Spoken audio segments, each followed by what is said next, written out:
All right. So have you ever you plan this opening and the whole point is to stop the key idea of your opponent. You're trying to annoy them and be obnoxious. And then they play it anyway, and you know it's bad, but you're not sure how to punish it. Well, that happened in this game. And I lucked out and got a win anyway. But we're gonna look at this and figure out what I should have done better and how we can punish these unsound ideas when we try to stop an idea and they play it anyway. So before we dive in, I just want to comment that there's a link in the description to the PGN with all kinds of analysis. More so than I'm going to be able to cover in this video because like you guys would get super annoyed. It'd be like 20 hours long if we covered everything. So let's dive in. So we have a King's Indian defense. And, we're playing, the Chess Goals course is recommending that we play this H3 and Bishop E3 idea. And the point is to go G4, and we're going to clamp down and make sure that F5 can never happen. Here you can see that Black did it anyway. And, they've got their pawn back. They've totally exposed the king.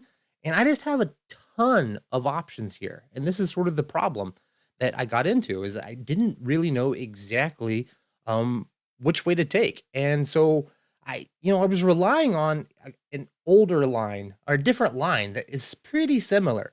So for example, this is a line from our course that we play H5. And so I was looking at, I got this position. I was like, man, this is really similar. I can go for the same idea. And the point is that I wanted to try to get a pawn up to H6 because I know that's really strong. If you guys stick around, we're going to explore why that pawn is so strong later on in this game. It did end up playing an important factor, but here that plan is just really too slow. I have so many other options though, and that I defaulted to what I thought was familiar because I didn't know what to do. I mean, I have knight e4, I have rook g1, I have knight g3, maybe queen d2. So many different options here, and I just want to explore how we can sort of think about this. Now, H4 is not necessarily bad. It's just a bit slow. In the line that we're looking at here, the pawn's already on H5, and Black has already like committed their pieces to the king side. They've wasted this time trying to get A5 to secure a knight on B4, or make sure that we can't take the knight on C5 or can't kick it with B4. But here, that's not the case.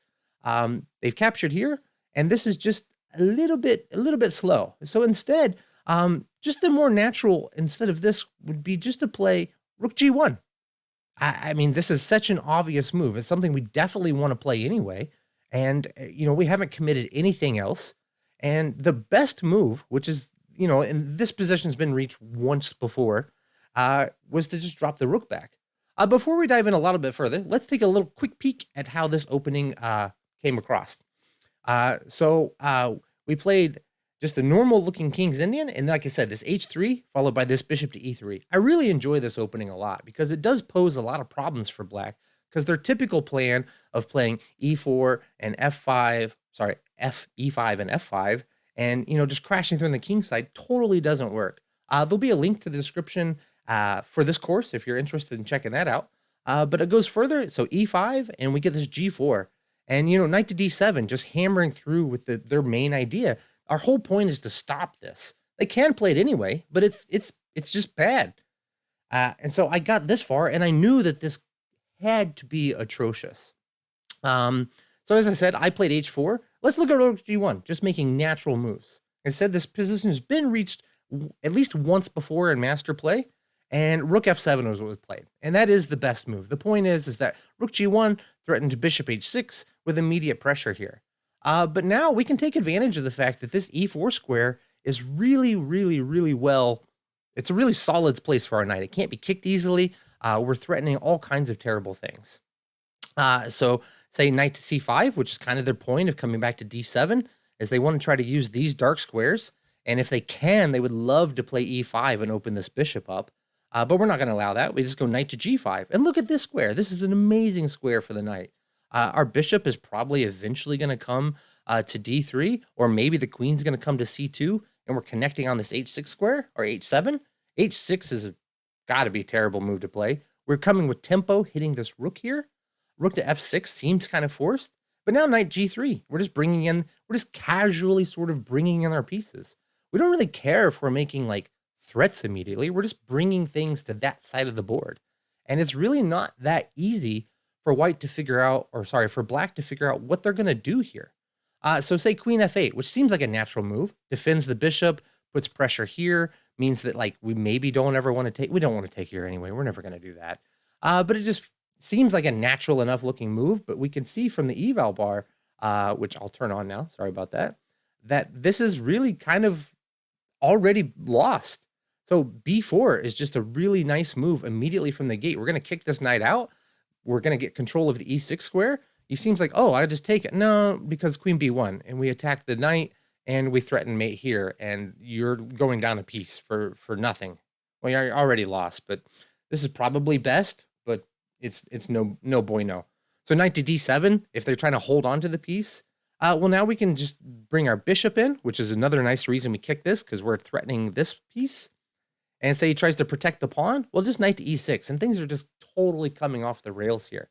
This is such an easy, straightforward attack. We didn't really have to calculate anything crazy. We have to sacrifice a ton of material. Just queen f7, because, we're hitting the queen. But now knight h5. And this is like a game over situation. We have 3 attackers on this square. The queen can easily come in and add a 4th one. They're going down massive amounts of material already. We're threatening the rook, which we probably don't even want to take the rook. We probably just, the big threat is to just play rook takes bishop, and we just pick up the queen for little and nothing.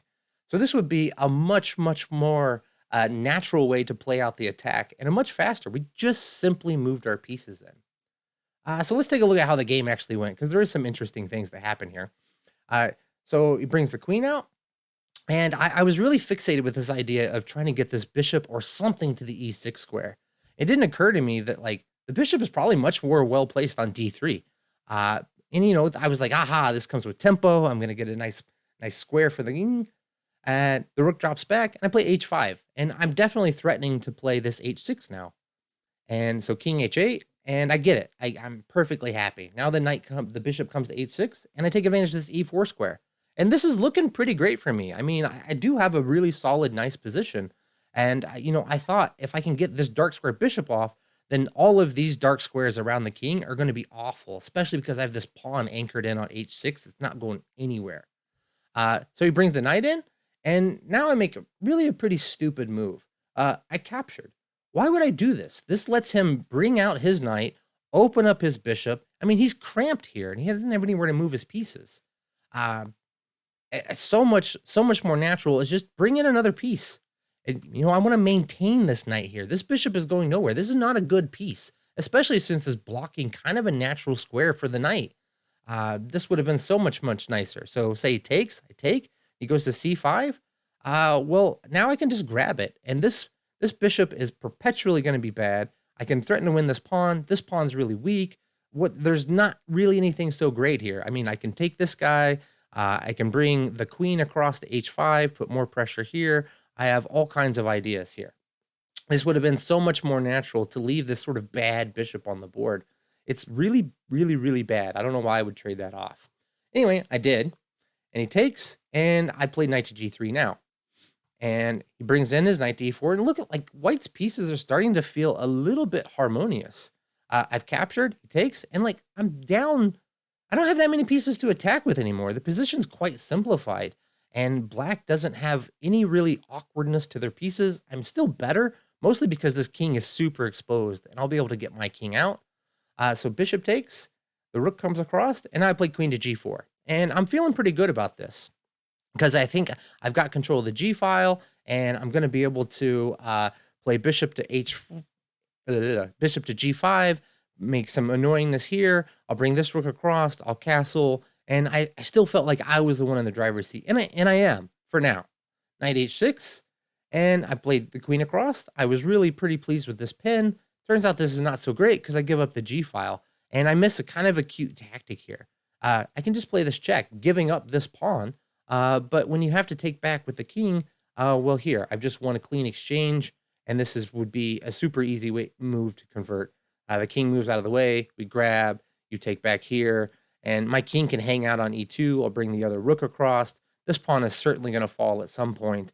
I feel like this is a pretty comfortable position, unlosable for white. Anyway, I missed that, and I give up the g-file. So here, and I went ahead and castled, and this was a mistake. I wanted to play this move bishop to g5, But I thought, I can do that on the next turn. And what difference does it make? It turns out it does make a difference, because after I castle, well, now this rook comes in, and I don't have time to play bishop to g5, and I'm probably losing a pawn here. But thanks to this pawn in h6, it's actually still a dead equal position. I played queen h2, and my point was that I thought I really needed to try to take control back of the g file. It would have been much stronger to play queen to h3, which is a move I looked at. The point is that after I lose this pawn, I can just move the king out of the way, and I'm threatening this rook, and I can probably be more active with the queen coming to f5, and probably get the g file back anyway, and still have some threats. So for example, like here, I move across, and then, knight to g4 coming in. I have rook hg1.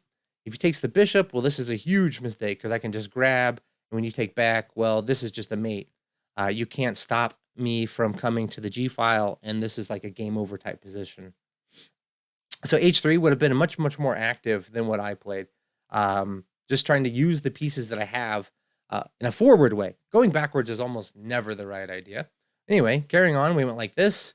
I did what I meant to do. Again, I went backwards, I wanted to be able to capture back with the rook, but also defend this pawn, but captures takes, and, I got to come here anyway, and I just lose this pawn. But I still have some hope. I played queen to g4, and my hope is all because of this pawn on h6. This king is totally paralyzed, which means that this queen can't really go anywhere because it has to defend this square. You can't take here because this is going to be a mate. All kinds of problems. So knight to h6 or f6, and I start giving this check, and already I'm down 2 pawns now. But because of the nature of Black's king, it's probably an equal position. Knight to g8 is kind of what I was expecting, and I thought I'll just take this pawn. I've got a blockade on these squares. Maybe I'll grab this pawn, and it's still not easy for white to do anything. You can't grab here. So, for example, queen f6 trying to take this pawn. Well, I can just take this one. And yes, you grab this pawn, but, we've maintained equality. I'm probably a bit better. I can grab this one, and this king is still way more exposed than mine is. But instead, after I gave this check, queen to e8 happened, and, I grabbed the pawn anyway. This is probably not the right pawn to grab, and it wasn't clear to me why that was the case, but it seems like the point is that queen d7 can happen. And, now I'm forced to go into perpetual, and I don't even necessarily get a perpetual. I'm just not as active. I can grab this one, but I'm not making any threats towards the king now. And this is just a totally even position. This king escapes. But instead, I played here, and now queen to g6, this check. And this was a mistake, because my king is totally safe. It's going to be able to hide on the dark squares, and the knight and the queen don't have any way to coordinate.